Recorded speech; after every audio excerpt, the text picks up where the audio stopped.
দরজা খুলে বের হয়েছে, বলে বাবা মা তোমরা এক জায়গায়, তোমাদের কাছে আমি যাইতেছিলাম, আজব এক স্বপ্ন দেখে ঘুম ভেঙে গেল। বলে কি স্বপ্ন? ডক্টর শিবশঙ্কর স্বরূপ বলে মা কি স্বপ্ন? মেয়ে ডাক দেয় বলে বাবা আপনি কি স্বপ্ন দেখেছেন, আপনি যদি আগে বলেন। বলে ডক্টর শিবশঙ্কর স্বরূপজি বলতেছেন, ও মেয়ে ও বিবি শোনো, আজব এক স্বপ্ন, ঘুমের ঘরে তাকায় দেখি এক আল্লাহর গোলাম মুসলমান, মাথায় টুপি পরা, আগে আরবি ভাষার উপরে ডক্টরেট করব, পিএইচডি করব, কোরআনটাকে গবেষণা করব, এরপরে ফিরাউনের লাশের গবেষণা হবে। বলে এই মরিচ বুখাইলি গবেষণা বন্ধ কইরে দিয়া লন্ডনের অক্সফোর্ড বিশ্ববিদ্যালয়ে যাইয়া আরবি ভাষার উপরে ডক্টরেট করার জন্য ভর্তি হয়ে গেল, পিএইচডি করবে, আরবি ভাষার উপরে পিএইচডি চলতেছে। হঠাৎ একদিন অক্সফোর্ড বিশ্ববিদ্যালয়ের বারান্দা দিয়ে হাঁটে রে ওই মরিচ বুখাইলি হঠাৎ করে খেয়াল করছে মধুর একটা সুর কানের মধ্যে ভেসে ভেসে আসতেছে। বলে এই সুরটা খুঁজতে খুঁজতে খুঁজতে খুঁজতে বের হলো। বলে প্রত্যেকটা রুমের দরজা ধাক্কা দেয়া দিয়া দেখে না না না কোনো মানুষ নাই, কিন্তু এত মধুর সুর কোথা থেকে ভেসে আসে।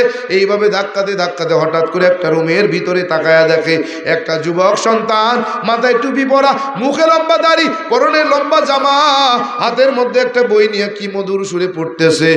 মরিচ বুখাইলি বলে যুবকের দ্বারে কাছে গেলাম, যুবকরে ডাক দেয়া বলি যুবক কে তুমি, কি তোমার পরিচয় বলো, কি তুমি পড়তেছ, এ তো মধুর সুর তুমি কোথা থেকে পেয়েছ?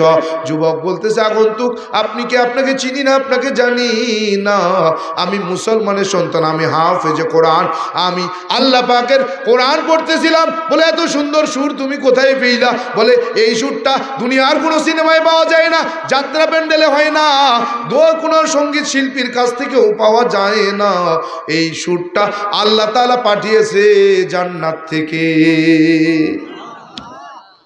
বলে যুবক কোরআনটাকে আমাকে একটু দিবে, আমি একটু পড়ে দেখতে চাই।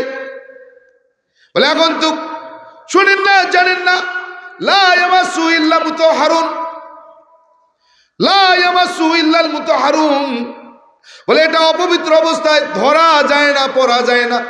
যদিও আমাদের দেশে বর্তমান ইমানচোর কিছু বের হইছে, বলে কোরআন পড়ার জন্য অজুর প্রয়োজন হয় না। কথা কয় না, ইমানচোর বের হইছে না, এগুলো ইমানচোর, কয় কোরআন ধরতে আর পড়তে অজু লাগে না। রব আমার বলতেছেন লা ইয়ামাসুহু ইল্লাল মুতাহহারুন, বলে অপবিত্র অবস্থায় পড়া তো দূরের কথাই, কোরআন স্পর্শও করা যাবে না। কি কিন্তু ইমানচোর গুলো কয় কি, কয় কোরআন ধরার জন্য পড়ার জন্য অজুর প্রয়োজন হয় না। নাউজুবিল্লাহ কও, এগুলোর ঈমান আসেনি, আল্লাহর কোরআনের আয়াতকে বিকৃত করে লাইছে। ডক্টর মরিস বুখাইলি বলে যুবক কিভাবে পবিত্র হতে হবে বলো? যুবক বলতেছে আগন্তুক 4 ফরজে অজু, 3 ফরজে গোসল। বলে ফরজ আবার কেমনে আদায় করে যুবক, আমারে কি পবিত্র তুমি একটু বানায়া দিবে? যুবক হাফেজে কোরআন মরিস বুখাইলি বলতেছেন ওই যুবক আমাকে গোসলখানায় নিয়া 3 ফরজ আদায় করাইয়া গোসল করাইয়া আমার হাতে যখন কোরআনটা দিয়া দিছে, কোরআন পড়তে পড়তে পড়তে পড়তে তাকায় দেখি এমন একটা জায়গায় আইসা আল্লাহ তাআলা স্পষ্ট করে ফিরাউনের লাশের সংরক্ষণের ঘটনাটা উল্লেখ করে দিছে। আমি মরিস বুখাইলির আর বুঝতে বাকি থাকলো না, দুনিয়ার জমিনে সত্যি যদি কোনো ধর্ম থাকে সেটার নাম ইসলাম, যদি নির্ভুল কোনো গ্রন্থ থাকে রে সেটার নাম কোরআন। আল্লাহু আকবার। আমি মরিস বুখাইলি আর দেরি করলাম না, সঙ্গে সঙ্গে যুবকের কাছে হাত দিয়া কালেমা পড়িয়া আমি ডক্টর মরিস বুখাইলি মুসলমান হয়ে গেলাম। বললাম এরকম ঘটনা অগণিত, বলতে গেলে অনেক সময় শেষ হবে না বলা, অনেক ঘটনা আছে। Neil Armstrong, Eric Nolden, Michael Collins, 3 ইসলামের ইতিহাসের দার্শনিক, চাঁদের দেশে যাইয়া চাঁদ দ্বিখণ্ডের নমুনা দেখা চাঁদের থেকে ফিরে আইসা কালেমা পড়েছে। ও গোলাম ডক্টর শিবশঙ্কর স্বরূপ ইন্ডিয়ার জমিনের পণ্ডিত পুরোহিত, যিনি লন্ডনের অক্সফোর্ড বিশ্ববিদ্যালয় থেকে 10টা ভাষার উপরে পিএইচডি করেছেন, এই ডক্টর শিবশঙ্কর স্বরূপ ভারতের জমিনের গয়া কাশী বৃন্দাবন সহ 60টা তীর্থস্থানের পণ্ডিত পুরোহিত, ইনিও কেন মুসলমান হলেন? বলে ডক্টর শিবশঙ্কর স্বরূপ বলে, ও মুসলমান শোনো, তোমার কোরআন পড়ে থাক, কোরআনের মধ্যে যে ভুল আছে এটা থাক। বলে তোমরা যে কালেমার বড়াই করো, এই কালেমার মধ্যে ভুলে ভরা। ডক্টর শিবশঙ্কর স্বরূপজি কালেমার ভুল বের করার জন্য গবেষণা শুরু করে দিয়েছে। একদিন গভীর রাত্রে সবে সাদেকের সময় স্বপ্ন, আজব এক স্বপ্ন দেখে ঘুমটা ভেঙে গেছে। এই স্বপ্নটা বলার জন্য বিবির কাছে দৌড়াইতেছে। দরজাটা যেমনে খুলছে, তাকায় দেখে বিবি দরজার সামনে হাজির হয়ে গেছে। ডাকা লাগে না? বলে বিবি কি ব্যাপার, এত রাতে তোমাকে তো কেউ ডাকে নাই, আমি যে তোমার কাছে যাইতেছি কেমনে বুঝছো রে? আমার দরজার সামনে হাজির হয়ে গেছে। বলে কেন? বলে বিবি আজব একটা স্বপ্ন দেখলাম, ঘুম ভেঙে গেল, বলার জন্য তোমার কাছে যাইতেছিলাম। বলে স্বামী আমিও তো আজব এক স্বপ্ন দেখা ঘুমটা ভেঙে গেছে, আমিও তো আপনার দরজার সামনে কেবল আইসে দাঁড়াইলাম, আপনাকে বলবো। কেমনে আপনি বুঝলেন? আমি তো দরজায় টোকাও দেই নাই, কেমনে টের পাইলেন আমি বিবি আপনার ঘরের দরজায়? দুইজন কথা বলতেছে। পাশের রুম থেকে মেয়ের ঘুম ভেঙে গেছে, মেয়ে দরজা খুলে বের হয়েছে।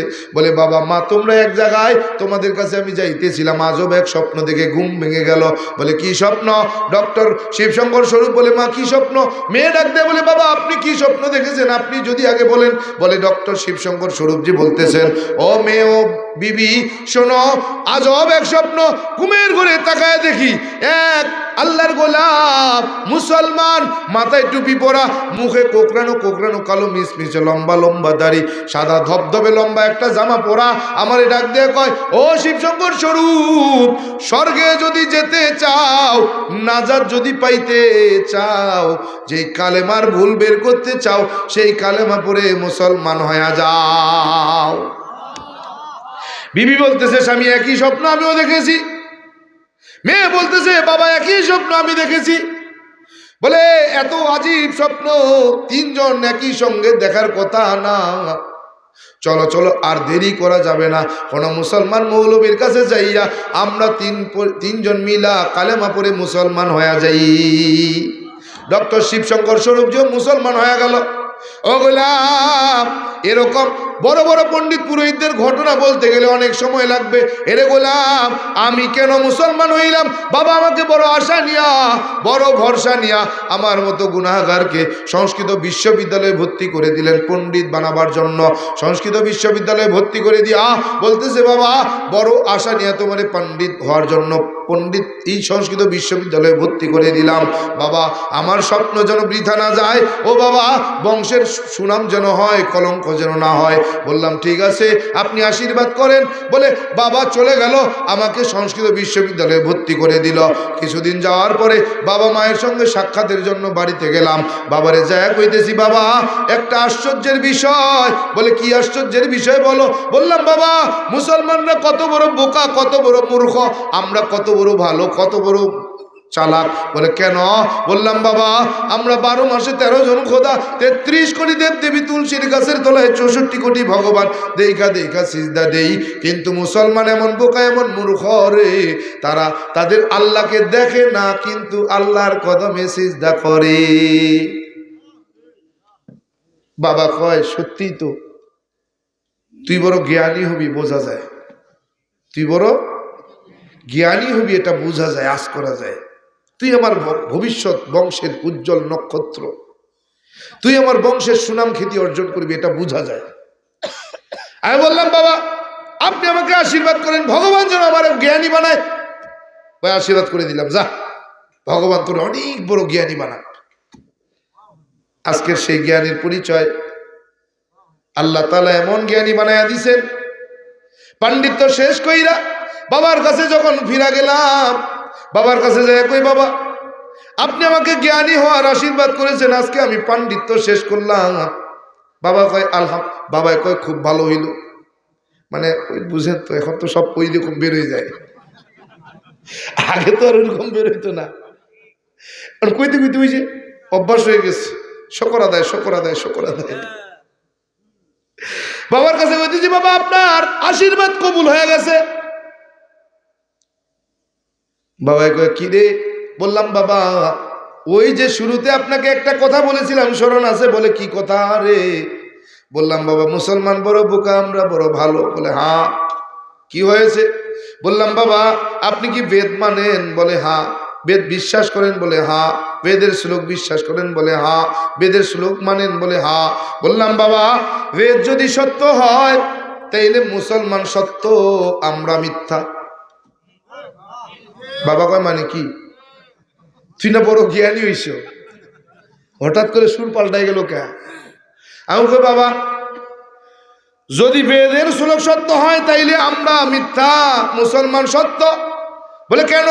বললাম বাবা বেদের মধ্যে পড়ে দেখলাম না তস্য প্রতিমাস্তে। বলে সৃষ্টিকর্তার কোনো প্রতিমূর্তি নাই, প্রতিচ্ছবি নাই, আকার নাই, আকৃতি নাই, লাল নীল হলুদ না সবুজ, তা অনুভবেরও বিষয়ে নাই, তাকে দেখা যায় না, ধরা যায় না, ছোঁয়া যায় না। তাইলে বলেন 12 মাসে 13 জন খোদা, 33 কোটি দেব দেবী, তুলসীর গাছের তলায় 64 কোটি ভগবান, তারা কারা? বাবা কয় জানি না। বাবা কয় কি জানি না। ওই জানেন না তো মানেন কেন? বলে বাপদাদা পূর্বপুরুষ মানছে, না মাইনা উপায় থাকে না। কি বুঝছেন? কি দলিল? বাবারে কই বাবা প্রত্যেক ধর্মের অনুসারীদের একজন স্রষ্টা আছে। বলে কেমন? বললাম বাবা খ্রিস্টানদেরকে যদি আপনি জিজ্ঞাসা করেন তোমার স্রষ্টাকে, বলবে যীশু খ্রিস্ট। যদি বৌদ্ধদের কাছে প্রশ্ন করেন তোমার স্রষ্টাকে, বলবে গৌতম বুদ্ধ। যদি মুসলমানকে জিজ্ঞাসা করেন তোমার স্রষ্টাকে, বলবে আল্লাহ। কিন্তু বাবা তুমিও হিন্দু আমিও হিন্দু, আমি যদি তোমাকে জিজ্ঞেস করি বলো তোমার স্রষ্টাকে, বলে কনফিউজড, নির্দিষ্ট কোনো স্রষ্টা নাই। কাকে বলবে স্রষ্টা? নির্দিষ্ট কোনো স্রষ্টা নাই। বলে কেমন? বলে হিন্দুদের মধ্যে 36টা গোত্র, সবচাইতে দামি গোত্র হলো ব্রাহ্মণ, সবচাইতে নিচু গোত্র হলো নমশূদ্র, মেথর চামার মুচি, কথা কয় না, সবচাইতে নিম্ন কষ্ট। আগলাম বাবারে ডাক দেবে, বাবা আমাদের কোনো নির্দিষ্ট স্রষ্টা নাই, 36টা গোত্র, যে গোত্র যার পূজা করে তাকেই স্রষ্টা মানে। বলে আমরা শিবের পূজা করি, আমরা শিবকে স্রষ্টা মনে করি। যারা বিষ্ণুর পূজা করে, ব্রহ্মার পূজা করে, তারা ব্রহ্মাকে স্রষ্টা মনে করে। যারা বিষ্ণুর পূজা করে তারা বিষ্ণুকে স্রষ্টা মনে করে। যারা কৃষ্ণকে স্রষ্টা মানে তারা কৃষ্ণের পূজা করে, কৃষ্ণকে স্রষ্টা মানে। কথা বলেন ঠিক কিনা? ও বাবা তার মানে বোঝা গেল আমাদের কোনো নির্দিষ্ট স্রষ্টা হয় না, তার মানে বোঝা গেল আমাদের নির্দিষ্ট কোনো স্রষ্টা নাই। বলে বাবা কি বুঝাতে চাও? বললাম বাবা এখানেই শেষ না, আপনি রাজযোগ কিতাবের 2192 পৃষ্ঠার মধ্যে একখানা শ্লোক আছে, সেটার ব্যাখ্যা করেন। বলে কি আছে? বলে কৃষ্ণং কৃষ্ণং শ্রীনন্দকে এসো সর্বনাম যুগে। বলে মানে কি বল? বললাম বাবা ভগবান শ্রীকৃষ্ণ বলতেছেন আমি যুগে যুগে কালে কালে দুনিয়ার জমিনে মানুষের কল্যাণে অগণিত অবতার হয়ে অবতরণ করলাম। সমস্ত অবতারগণ আমি ভগবান শ্রীকৃষ্ণকে ভগবান বইলা মাইনা নিলেন। বলে ঠিকই তো আছে। বললাম না ঠিক নেই। বলে কেন? বললাম বাবা স্রষ্টা যখন সৃষ্টি হয় তখন এই সৃষ্টিকে কোন স্রষ্টা নিয়ন্ত্রণ করে? বাবাকে কেন শ্রীকৃষ্ণ? বললাম মানি না। বলে কেন? বলে শ্রীকৃষ্ণ ছিলেন স্রষ্টা, মানুষের কল্যাণে হলেন সৃষ্টি। কি ছিলেন তো স্রষ্টা, হলেন তো সৃষ্টি। এই সৃষ্টিকে কোন স্রষ্টা নিয়ন্ত্রণ করেন? বলে কেন? ভগবান শ্রীকৃষ্ণ। আমি বলি মানি না। বলে কেন? বললাম বাবা ভগবান শ্রীকৃষ্ণ যখন মানুষের কল্যাণে পূর্ব আকাশে সূর্য হয়ে ঝুলে গেছেন, এই সূর্য নামক দেবতাকে কোন স্রষ্টা নিয়ন্ত্রণ করেছেন? বলে শ্রীকৃষ্ণ। আমি বলি মানি না। বলে কি বলতে চাও? বললাম বাবা ওই শ্রীকৃষ্ণ ছিলেন স্রষ্টা, হলেন সৃষ্টি। সূর্য নামক দেবতাকে যিনি নিয়ন্ত্রণ করেছেন তিনি শ্রীকৃষ্ণ নয়, তিনি হলেন মুসলমানদের আল্লাহ। বলে বাবা বুঝো না কেন? যেই আল্লাহ সেই তো ভগবান, যেই আল্লাহ সেই ভগবান। বললাম মানি না। বলে কেন মানবা না? বলে আল্লাহ আর ভগবান এক হয় না। বলে কেন? বলে আল্লাহ এমন এক সত্তা যার জায়গা কাল পাত্র ভেবে নাই কোনো পরিবর্তন। ভগবান এমন এক সত্তা জায়গা কাল পাত্র ভেবে হয় তার পরিবর্তন। বলে কেমন? বললাম বাবা বাংলাদেশের বাঙালি বাংলা ভাষায় কথা বলি, মাতৃভাষা বাংলা। বাংলাদেশের হিন্দুরা বাংলা ভাষায় বাংলায় যখন তার স্রষ্টাকে ডাকে কি বলে ডাকে? বলে ভগবান। ইন্ডিয়ার জমিনের হিন্দুরা মাতৃভাষায় হিন্দি, হিন্দিতে কথা বলে। হিন্দি ভাষায় যখন ওই হিন্দুরা তার স্রষ্টাকে ডাকে কি বলে ডাকে? বলে ঈশ্বর। বলে আমেরিকার জমিনে যেই হিন্দুরা বসবাস করে মাতৃভাষায় ইংরেজি, ইংরেজিতে কথা বলে। ইংরেজি ভাষায় যখন হিন্দুরা তাদের স্রষ্টাকে ডাকে কি বলে ডাকে? বলে গড। বললাম বাংলাদেশের ভগবান, ইন্ডিয়া গেলে ঈশ্বর, আমেরিকায় গেলে হয় গড। জায়গা কাল পাত্র ভেবে হয় যার পরিবর্তন, তার নাম হলো ভগবান। কি আল্লাহ কেমন? বললাম বাবা বাংলাদেশের বাঙালি মাতৃভাষা বাংলা, বাংলা ভাষায় কথা বলি। বাংলাদেশের মুসলমান বাংলা ভাষায় যখন তার স্রষ্টাকে ডাকে কি বলে ডাকে? বলে আল্লাহ। ইন্ডিয়ার জমিনে হিন্দি ভাষায় কথা বলে, মাতৃভাষায় হিন্দি। হিন্দিতে যখন মুসলমান তার স্রষ্টাকে ডাকে কি বলে ডাকে? আমেরিকার জমিনে যে মুসলমান বসবাস করে ইংরেজিতে কথা বলে, মাতৃভাষা ইংরেজি। ইংরেজি ভাষায় যখন তার স্রষ্টাকে ডাকে কি বলে ডাকে? বলে আল্লাহ এমন এক সত্তা, পৃথিবীর 200 কম বা বেশি দেশের মধ্যে যেখানেই যাবে সেখানেই আমার আল্লাহ। জায়গা কাল পাত্র ভেবে নাই তার কোনো পরিবর্তন। বাবা কয় বাবা বুঝো না কেন? আল্লাহর ভগবান নয় আলাদা কেউ, দুইজনই একজন। বললাম কেমন? বললাম বাবা আল্লাহ এমন এক সত্তা যার কোনো শরীক নাই, যিনি লা শারীকা লাহু। কি ভগবান এমন যার শরীকের শেষ নাই। বলে কেমন? বলে ভগবানের ভগবতী আছে, ঈশ্বরের ঈশ্বরী আছে, শিবের পার্বতী আছে, ব্রহ্মার সরস্বতী আছে, বিষ্ণুর লক্ষ্মী আছে, কৃষ্ণের রাধা আছে। কথা কয় না? তার মানে তার শরীক আছে কিন্তু আল্লাহর কোনো শরীক নাই। কথা বলেন ঠিক কিনা? বলে কেমন? ও বাবা আল্লাহর ভগবান এক হয় না। আল্লাহ এমন, আল্লাহ নুরুস সামাওয়াতি ওয়া মা ফিল আরদ। আল্লাহ সব জায়গায়। আল্লাহরে তুমি কোথায় তালাশ করো? ফাইনামা তুআল্লু ফাসাম্মা ওয়াজহুল্লাহ। আল্লাহু আকবার। বলে বান্দা তুমি আমারে কোথায় তালাশ করো? যেখানেই তাকাবা সেখানেই তো আমি আল্লাহ। ও গোলাম তুমি আমাকে কোথায় তালাশ করবা? বাবাই কয় ভগবান সর্বত্র বিরাজমান। দলিল বললাম বাবা ভগবান যদিও সর্বত্র বিরাজমান কিন্তু আল্লাহর অস্তিত্ব আছে, ভগবানের নেই। বলে কেমন? বললাম বাবা আল্লাহ এমন এক সত্তা যার অস্তিত্ব পাওয়া যায়, ভগবান এমন এক সত্তা যার কোনো অস্তিত্ব নাই। বলে কেমন? বাবাই কয় বাবা বুঝো না কেন? আল্লাহর ভগবান নয় কোনো আলাদা। বলে কেমন? বলে বাবা বলো না আল্লাহ লিখতে কয়টা শব্দের প্রয়োজন? বললাম 4। বলে ভগবান লিখতে কয়টা শব্দের প্রয়োজন? বলে 4। বলে বাবা দেখছো কত সুন্দর মিল, শাব্দিক অর্থে আল্লাহর ভগবান নয় কোনো আলাদা। হ্যাঁ আলাদা না? বললাম বাবা 4 হরফে আল্লাহর অস্তিত্ব পাওয়া যায়, 4 হরফে আল্লাহর ভগবানের কোনো অস্তিত্ব নাই। কেমন? বললাম বাবা ভগবান আলিফ লাম লাম হা। বলে 4 হরফে আল্লাহ, 4 হরফে ভগবান। আপনি প্রমাণ দিয়া দেন আপনার ভগবানের অস্তিত্ব আছে, আমি প্রমাণ দিয়া দেই আল্লাহর অস্তিত্ব আছে। বলে কেমন? বললাম বাবা আপনি যদি ভগবানের ভ বাদ দেন থাকবে কি? বলে গবান। গবান শব্দের অর্থ বাংলা ডিকশনারি থেকে বলবেন। বলে বাংলা ডিকশনারি থেকে বলতেছে। বলে গবান শব্দের অর্থ হলো গোবর। কি কি কি কি? পবিত্র না অপবিত্র, পাক না নাপাক? আমি বললাম বাবা আপনার ভগবান কিন্তু নাপাক হয়ে গেল। বলে আল্লাহ থাকবে না রে। বলে কেমন? বলে আলিফ লাম লাম হা, 4 হরফে আল্লাহ যদি আলিফ বাদ দিই থাকবে কি? বলে লাম লাম হা। এইবার তুমি আল্লাহরে কেমনে প্রমাণ করবা? আসেনি লিল্লাহি মা ফিস সামাওয়াতি ওয়া মা ফিল আরদ। আল্লাহু আকবার। আল্লাহ আছে না নাই? আল্লাহ আছে। বাবারে কই বাবা গবানের গ বাদ দিলাম থাকবে কি? বলে বান। বাংলা ডিকশনারি থেকে বলেন বান শব্দের অর্থ বলে 2টা। 1 নম্বরে বন্যা।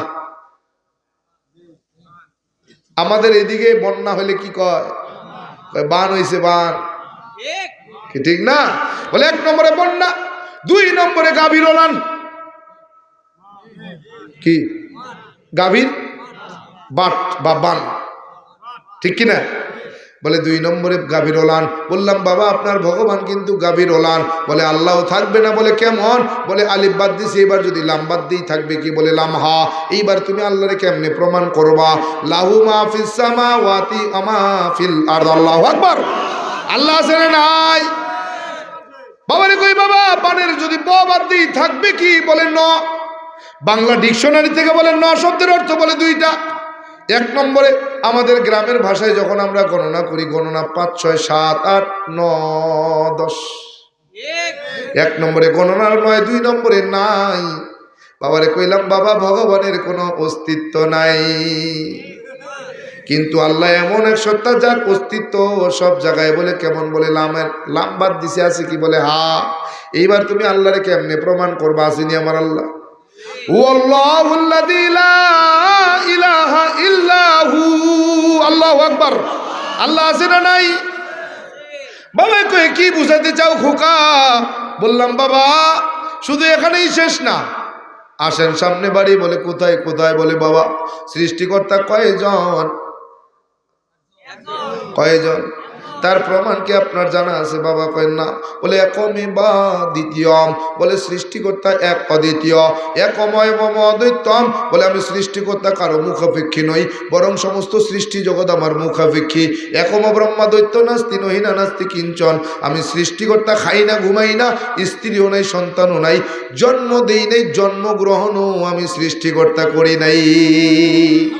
আমার আল্লাহ তাআলা কোরআন হাকিমের মধ্যে জানায়া দেয়, বল হে নবী জানায়া দেন, বলে দেন হু আল্লাহু আহাদ, আমি আল্লাহ এক অদ্বিতীয়, আল্লাহুস সামাদ, আমি কারো মুখাপেক্ষী নই, বরং সমস্ত সৃষ্টি জগৎ আমার মুখাপেক্ষী। লাম ইয়ালিদ ওয়া লাম ইউলাদ, আমি জন্ম দেই নাই, জন্মগ্রহণও করি নাই। ওয়া লাম ইয়াকুল্লাহু কুফুয়ান আহাদ, আমি খাইও না ঘুমাইও না, স্ত্রীও নাই, আমার সন্তানও নাই। বাবারে কই বাবা এখানেই শেষ না, আরো আছে? বলে কি আছে? বললাম বাবা সংক্ষেপ করতেছি, শেষ করে দেবো এই জন্য। হাজিরিন বাবারে ডাক দেখোই বাবা আরো আছে। বলে কি আছে? বলে উত্তরায়ণ বেদ চেনেন? বলে হ্যাঁ। উত্তরায়ণ বেদের একখানা শ্লোক আছে। বলে কি? বলে লা ইলাহা ওয়ার্তিপা পম ইল্লু ইলাহা পরম পাদম জন্ম বৈকুণ্ঠ পরিণতি তজপি নাম মুহাম্মদ। বলে এই শ্লোকটার ব্যাখ্যা করেছেন ডক্টর বেদপ্রকাশ উপাধ্যায়, যিনি 10টা ভাষার উপরে ডিগ্রি নিয়েছেন। এই ডক্টর বেদপ্রকাশ উপাধ্যায় তিনি নিজেই একটা কিতাব লিখছেন, কিতাবের নাম হলো কল্কি অবতার। কল্কি অবতারের 33 নম্বর পৃষ্ঠার মধ্যে মন্ত্রখানার ব্যাখ্যা করছেন ডক্টর বেদপ্রকাশ উপাধ্যায়। বলে ও দুনিয়ার হিন্দু জাতি শোনো, নিজেকে যদি তুমি সত্যিকারের হিন্দু পরিচয় দিতে চাও তাইলে শোনো, এমনি এমনি হবে না। এই শ্লোকের 2টা অংশ মনে প্রাণে মেনে নাও। বলে কি আছে এই 2টা অংশে? বলে লা ইলাহা অর্থি পাপম ইল্লু ইলাহা পরম পাদম। যদি তুমি পাপ থেকে মুক্তি পেতে চাও, পাপগুলোকে পুণ্যের দ্বারা পরিবর্তন করাতে চাও, তাইলে 12 মাসে 13 জন খোদা, 33 কোটি দেব দেবী, তুলসের গাছের তলায় 64 কোটি ভগবানকে ত্যাগ করো। লা ইলাহা ইল্লু ইলাহা নামক কালেমা পড়ে মুসলমান ধর্ম গ্রহণ করো। 1 নম্বর। 2 নম্বর জন্ম বৈকুণ্ঠ পরিণতি তজপি নাম মুহাম্মদ। আর মৃত্যুর পরে যদি বৈকুণ্ঠ নামক স্বর্গে তুমি যেতে চাও, যেই স্বর্গে গেলে কোনোদিন তোমার ক্ষুধার যন্ত্রণা থাকবে না, পানির পিপাসা লাগবে না, স্বর্গে গেলে গাছের পাকা ফল ছুটায় খেতে কেউ বাধা দিবে না, বয়স কোনোদিন বাড়বে না, কোনোদিন তুমি অসুস্থ হবে না, কোনোদিন তুমি মারা যাবে না, আর কোনোদিন তুমি ওই স্বর্গ থেকে বের হয়ে আসা লাগবে না। ওই স্বর্গে যদি যেতে চাও এমনি যাওয়া যাবে না। বলে অপরিণতি তজপি নাম মুহাম্মদ, মুহাম্মদের জীবন আদর্শ বাস্তবায়ন করো। 1 নম্বরে কালেমা পড়ে মুসলমান ধর্ম গ্রহণ করো। 2 নম্বরে নবীর আদর্শ মানো, তাইলে তুমি সত্যিকারের হিন্দু হতে পারবা। আর যদি একটাকে অস্বীকার করো তুমি হিন্দুও না। এ গোলাম এইভাবে বাবারে বলতেছিলাম। বাবা বলে বাবা আর কি বলতে চাও? বললাম বাবা বলতে গেলে অনেক সময়ের ব্যাপার। বাবা বলো। আরে বান্দা এইভাবে বাবার সঙ্গে কথা বলতে বলতে বলতে বলতে বলতে বলতে বলতে বলতে এমন একটা সময় চলে আসলো, এরে বান্দা বৃহস্পতিবার দিবাগত রাত কালেমা পড়ি নাই, এখনো কালেমা পড়ি নাই, মুসলমান হই নাই। বাবার কাছে বলতেছিলাম, বাবা আমি যা জানছি আপনিও কি তাই জানেন? বলে হা। বললাম বাবা আমি যা জানি আপনিও জানেন? বলে হা। বললাম বাবা আমি যা মানি আপনি তা কেন মানেন না? বলে বাবা তুমি যেটা মানতে পারো আমি বাবা সেটা মানতে পারি না। বলে কেন? বলে তোমার জায়গায় আমি হলে তুমি বুঝতা, আমি আমার জায়গায় যদি তুমি হইতা তাইলে বুঝতা। বলে কেন? বলে বাবা আমার সম্মান, আমার আত্মীয় স্বজন, আমার আপনজন, আমার প্রতিবেশী, বন্ধু বান্ধব, আপনজন, এরা কেউ আমাকে মানতে দেয় না। বলে কেন? বলে তারা যেই সম্মানটা করে এই সম্মান ছেড়ে ওই সম্মান হারাতে পারবো না। বাবাই ডাক দিয়ে কই বাবা এটা আমার দ্বারা সম্ভব না। বললাম বাবা আমি যদি কখনো মাইনা নেই আপনার কোনো আপত্তি আছে কিনা?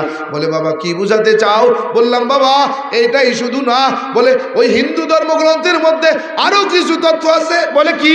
বললাম বাবা পৃথিবীর জমিনে 1250টা ধর্মগ্রন্থ পাওয়া যায়, এমন একটা ধর্মগ্রন্থ নাই রে যেখানে ইসলাম শ্রেষ্ঠ ধর্ম কথাটা বলা হয় নাই। বলে কেমন? বললাম বাবা তাওরাত খোলেন, হিব্রু ভাষায় লেখা, তাওরাতের মধ্যে পাওয়া যায় ইসলাম শ্রেষ্ঠ জীবন বিধান।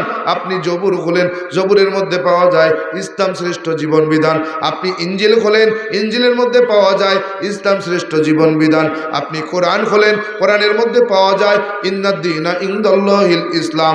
ও বাবা আপনি আপনার ধর্মগ্রন্থ বেদ খুলেন, বেদের মধ্যে পাওয়া যায় ইদাং ইসলানাং অশাং ইল্লাল্লাহ। বলে মানে কি বলো?